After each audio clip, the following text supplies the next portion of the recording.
Magandang araw mga ka-faith friends! Ako si Ann Princess Nieva at ako ang Gospel Reflection Sharer para sa araw na ito. Today is October 7, 2024 at ang Gospel para sa araw na ito ay Luke chapter 10 verse 25 to 37 na pinamagatang ang hamon ng pagiging isang mabuting kapwa.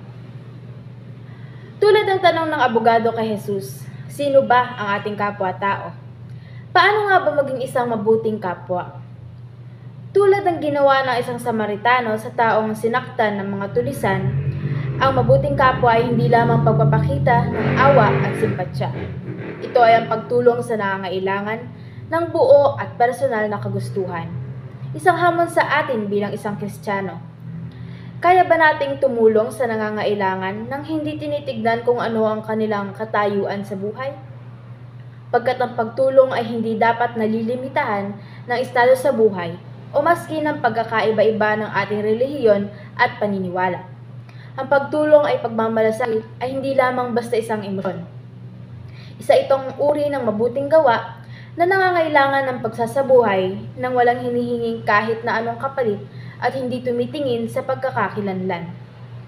May mga sitwasyon o pagkakataon tayo sa ating buhay na ating kinakaharap, kung saan may individual na nangangailangan ng ating tulong. Ngunit may pagkakataon rin na pinapangunahan tayo ng takot o hindi kay pag-aalinlangan, na minsan pa'y napapatanong tayo sa ating sarili. Magiging sapat kaya ang tulong na aking ibibigay? Tanggapin kaya niya ang aking tulong na iaalok? Hindi ko siya kilala, magiging ayos lang ba kung ako itutulong sa kanya?